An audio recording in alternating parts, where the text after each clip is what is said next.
Halo, saya adalah Agnes Sugi Buru-Guru Singa, CPNS Perantau Hubungan Masyarakat Ahli Pertama yang merupakan peserta Laksar CPNS Angkatan 7 Kelompok 3 Balai Diklat Keagamaan Medan.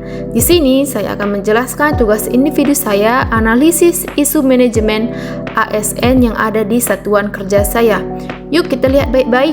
Selanjutnya, identifikasi isu. Adapun 3 isu yang saya angkat, yakni yang pertama, data berita yang dikirim unit kerja lain seringkali belum lengkap. Yang kedua, belum optimalnya penyediaan kontak yang dapat dihubungi.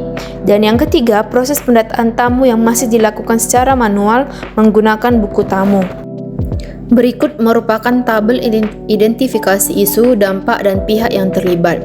Isu yang pertama adalah data berita yang dikirim seringkali belum lengkap.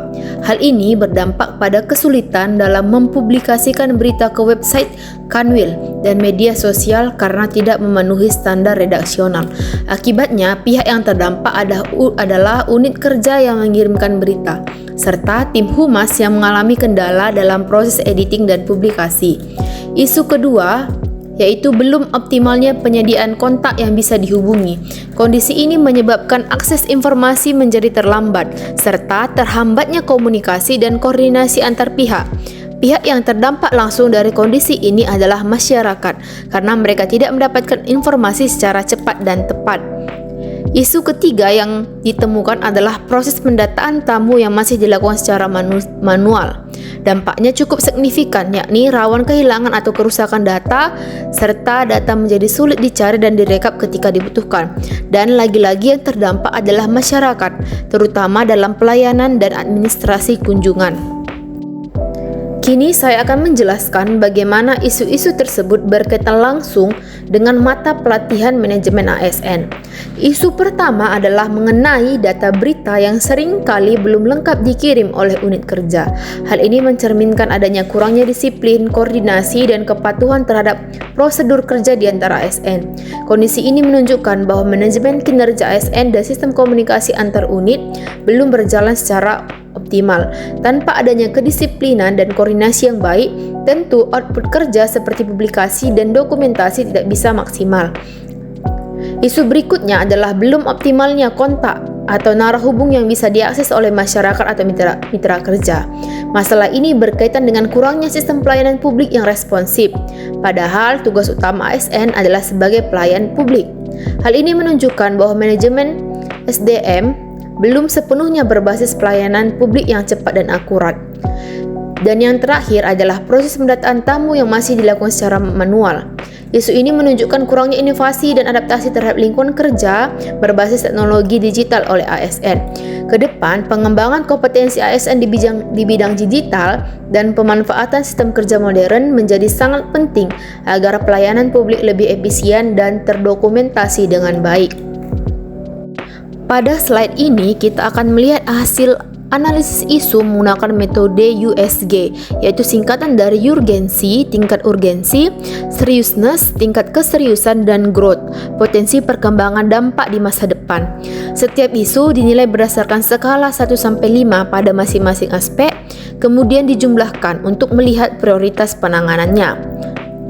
Isu pertama adalah data berita yang dikirim oleh unit kerja seringkali belum lengkap. Isu ini mendapat skor tertinggi yaitu 15 karena dinilai sangat mendesak, serius, dan berpotensi membesar jika tidak segera ditangani. Dampaknya adalah terhambatnya publikasi humas dan lambatnya penyebaran informasi kepada masyarakat. Isu kedua adalah belum optimalnya kontak yang bisa dihubungi dengan skor total 12. Ini menunjukkan bahwa meskipun sedikit lebih rendah dari isu pertama, isu ini tetap penting untuk segera diatasi, karena jika dibiarkan akan terus menghambat komunikasi publik dan koordinasi antar pihak, serta mengganggu transparansi layanan informasi. Isu ketiga adalah proses pendataan tamu yang masih dilakukan secara manual dengan total skor 10. Walaupun skor yang paling rendah di antara ketiganya, isu ini tetap perlu mendapat perhatian karena berpengaruh pada efisiensi pelayanan dan tidak mendukung sistem kerja yang berbasis digital dan terintegrasi. Dari hasil USG ini, kita bisa melihat bahwa isu terkait ketidaklengkapan data berita menjadi prioritas utama yang perlu ditindaklanjuti. Namun demikian, 2 isu lainnya juga penting untuk diselesaikan sebagai bahan dari transformasi pelayanan dan sistem kerja yang modern. Setelah kita mengidentifikasi bahwa salah satu isu utama adalah data berita yang dikirim oleh unit kerja lain seringkali belum lengkap, maka akan dicoba menelusuri akar penyebabnya lebih dalam menggunakan metode fishbone diagram atau diagram tulang ikan. Fishbone ini membantu kita mengelompokkan penyebab masalah berdasarkan kategori utama seperti manusia, peralatan atau media, manajemen, dan lingkungan. Mari kita bahas satu persatu. Pertama, dari sisi manusia atau SDM. Banyak petugas unit kerja belum memahami format penulisan berita yang baik dan benar. Kurangnya pelatihan atau pembekalan teknis menjadi faktor utama yang mempengaruhi kualitas data berita yang dikirim. Kedua, dari sisi peralatan atau media. Saat ini belum tersedia platform digital yang terstruktur dan mudah digunakan untuk mengirim berita antar unit kerja. Akibatnya, pengiriman data sering dilakukan secara manual dan tidak konsisten. Ketiga, dari sisi manajemen, tidak adanya penanggung jawab khusus untuk pengolahan informasi di masing-masing unit kerja menyebabkan proses pengiriman berita tidak terkontrol dengan baik.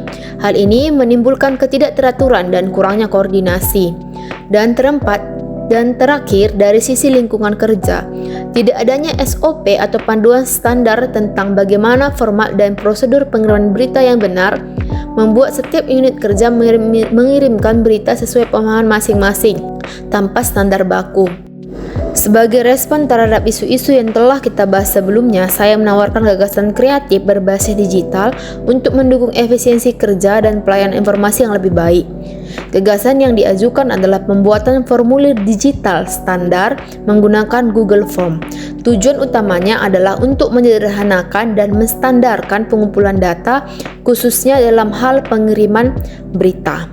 Dengan menggunakan Google Form, proses pengumpulan data menjadi lebih cepat karena bisa diakses kapan saja dan di mana saja, lebih rapi dan terstruktur karena formatnya seragam, mudah direkap karena data otomatis masuk ke spreadsheet, dan tentunya mengurangi resiko kehilangan atas kerusakan data manual. Demikian presentasi dari saya. Terima kasih.